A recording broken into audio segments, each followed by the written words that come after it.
जिस धरती ने भिखारी ठाकुर और जयप्रकाश नारायण को दिया है, इस धरती ने बिहार को एक नहीं बल्कि 4 मुख्यमंत्री दिए हैं।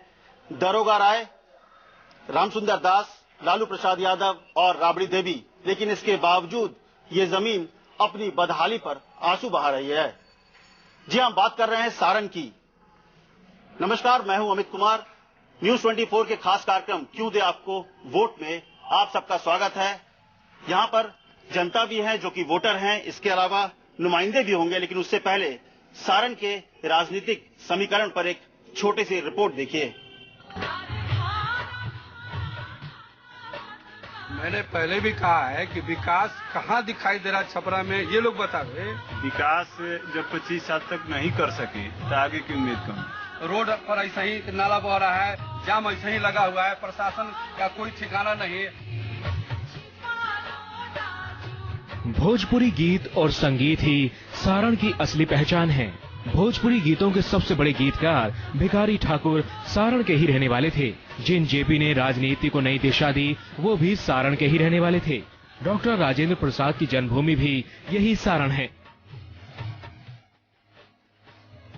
सारण का सोनपुर मेला पूरी दुनिया में विख्यात है। इतनी ऐतिहासिक सरजमी से जुड़े होने के बावजूद सारण अच्छी सड़क, बिजली और पानी जैसी बुनियादी सुविधाओं के लिए तरस रहा है। सारण में 10 विधानसभा सीटें हैं। 4 सीटें जेडीयू के पास हैं, 3 सीटें बीजेपी और आरजेडी ने जीती हैं। लालू प्रसाद यादव सारण के सांसद रह चुके हैं। राबड़ी देवी पिछली लोकसभा सीट यहां से हार गई थी। सारण यानी छपरा में लालू और बीजेपी की प्रतिष्ठा दांव पर लगी है, क्योंकि इसे आरजेडी की परंपरागत सीट माना जाता है। वहीं बीजेपी के राजीव प्रताप रूडी न सिर्फ राबड़ी देवी को यहां से हराकर सांसद बने, बल्कि मोदी सरकार में मंत्री भी हैं। आपने सारण के सियासी समीकरण को देखा। अब हम आपको मिलाते हैं जो अलग-अलग दल जो चुनावी मैदान में है, अखाड़े में है, उनके जो नुमाइंदे हैं। विजय प्रताप सिंह हैं जो कि आरजेडी के बागी नेता हैं। इसके अलावा देवेंद्र सिंह जो कि आरजेडी के नेता हैं। जयराम सिंह जो कि बीजेपी से हैं। इसके अलावा संतोष महतो, जी हाँ, संतोष महतो जेडीयू से हैं। हालांकि जेडीयू की सरकार है अभी। सबसे पहला सवाल संतोष जी आपसे ही पूछा जाएगा, जो यहाँ पर वोटर हैं, जो मतदाता हैं, ये मतदाता आपको वोट क्यों दे, इसकी 2 या 3 वजह बताइए। मुद्दा यही है, विकास है, मुद्दा सुशासन है और जो समतामूलक समाज की स्थापना है। हमारे नीतीश कुमार समतामूलक समाज के नेता हैं और उनका मुख्य काम है विकास करना। विकास सुशासन। जयराम जी आप बताइए, बीजेपी जेडीयू ने कहा कि विकास सुशासन है, आप बताइए आपको क्यों वोट दीजिए? विकास सुशासन की बात वो कर ही रहे जेडीयू तो। मैंने पहले भी कहा है कि विकास कहाँ दिखाई दे रहा छपरा में, ये लोग बतावे कि विकास के नाम पर खाली विकास विकास चिल्ला रहे हैं, तो विकास कहाँ दिखाई दे रहा है? जी हाँ, विकास कहाँ दे रहा है? सड़क पर दिखाई दिया, अस्पताल जी आप बताइए कहाँ विकास दिख रहा है? ये बीजेपी के लोग उठा रहे हैं सवाल।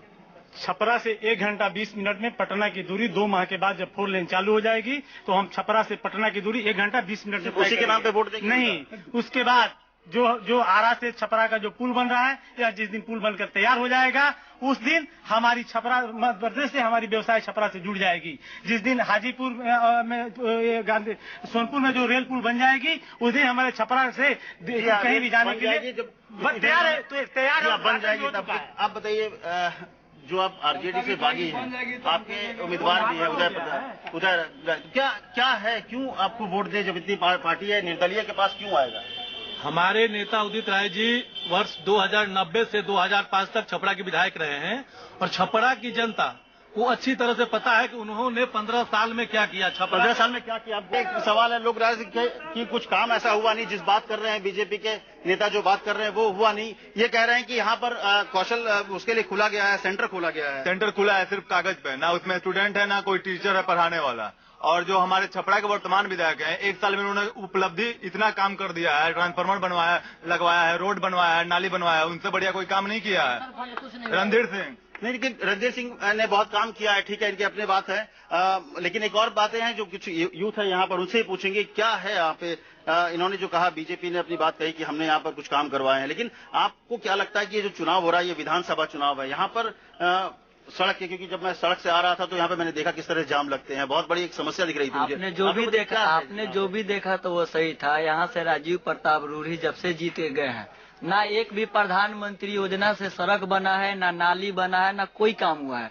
वो आते हैं अपना चेहरा गाड़ी पे ही दिखाते हैं और चले जाते हैं। अब ऐसा नहीं होगा। बीजेपी वाले जितना बोल रहे हैं ना कुछ कर रहे हैं और ना कुछ करना चाह रहे हैं। एक सवाल और है कि सारण को गढ़ माना जाता था लालू यादव का, तो आखिर वो गढ़ क्यों टूटा? ये सवाल है कि आखिर वो गढ़ क्यों ढह गया?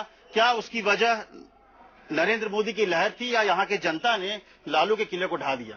केवल परिवारवाद के चलते राजद टूट गया और आज भी जो राजद का हश्र है परिवारवाद वंशवाद के चलते है। जिस दिन राजद ये मोह माया छोड़ देगी राजद फिर आ जाएगी। और हम लोगों ने कभी भी राजद का विरोध नहीं किया। ये परिवारवाद, आपका कहना है परिवारवाद की वजह से ये टूट गया। अब ये देखिए आरजेडी के हैं नुमाइंदे, ये बताइए कि क्यों टूटा भाई? इतना बड़ा गढ़ था, कहा था कि यहाँ पर उनके बिना पत्ता भी नहीं हिलता है, तो कैसे हिल गया?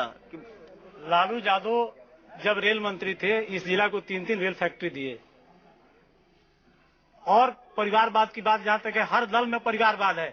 क्या सीपी ठाकुर के बेटा चुनाव नहीं? जी हाँ, ये बड़ा सवाल है कि सीपी ठाकुर के बेटे चुनाव नहीं लड़ रहे। रेल का इन्होंने फैक्ट्री दे दिया और 4 फैक्ट्री बंद होगा, कौन जिम्मेवार होगा? 4 गो फैक्ट्री मोरहरा का बंद हो गया, वो कौन जिम्मेवार होगा?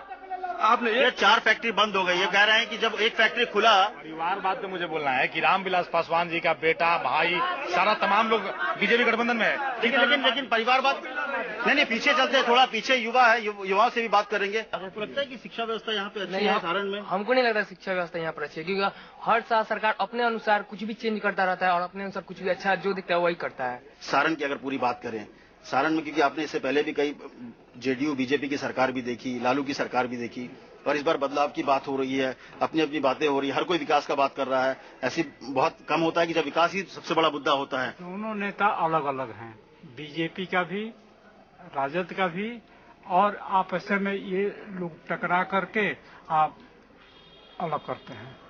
तो नुकसान किसको हो रहा है? पब्लिक को। ये देखिए नुकसान पब्लिक को हो रहा है। इनका कहना है कि नुकसान पब्लिक को हो रहा है, हालांकि अपनी बातें हैं, लेकिन जो बात है कि आपस में जो टकराव हो रहा है उससे अगर किसी को नुकसान होता है तो सीधे सीधे आम आदमी को होता है, आम जनता को होता है, आम वोटर को होता है। वक्त हो गया एक छोटे से ब्रेक का। इस बहस को हम आगे बढ़ाएंगे, लेकिन पहले लेते हैं एक छोटा सा ब्रेक। ब्रेक के बाद आप लोगों का फिर से एक बार स्वागत है न्यूज 24 के खास कार्यक्रम क्यों दे आपको वोट में।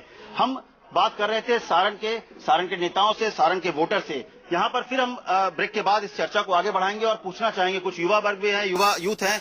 आप बताइए क्या पूछना चाहेंगे अपने नुमाइंदे से और किनसे पूछेंगे आप?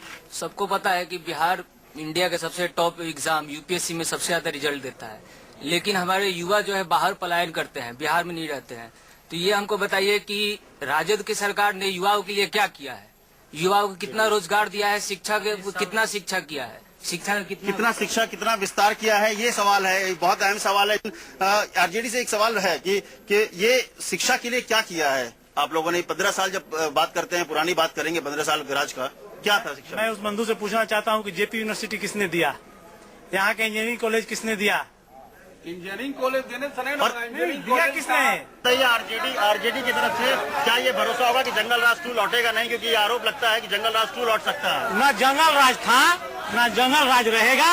नीतीश कुमार ने 4 लाख बिहार के नौजवानों को बिहार में नौकरी देकर, चाहे वो शिक्षा मित्र हो, आशा हो, सेविका हो, सहायिका हो, 4 लाख लोगों को बिहार में नौकरी देकर पलायन रोकने का काम नीतीश कुमार ने किया। आप इंडिपेंडेंट हो, आरजेडी से निकले हुए, आरजेडी के खिलाफ लड़ रहे हो एक तरह से, क्या होगा अगर आपका उम्मीदवार जीतता है? उदित राज जीतते हैं तो पहला क्या काम? मेरे उम्मीदवार 15 साल पहले यहाँ के विधायक थे, 10 साल जो गैप था उसमें जितने काम पेंडिंग पर हैं उसको कराएंगे। और सब मेरे कैंडिडेट का सबसे पहला कहना है कि मैं वंशवाद को खत्म करूंगा और राजनीति व्यवसायीकरण को खत्म करूंगा। ये कार्यक्रम जो न्यूज 24 का खास कार्यक्रम है क्यों दे आपको वोट, अब यहीं पे खत्म करते हैं सारण में। बाकी खबरों के लिए आप देखते रहिए न्यूज 24।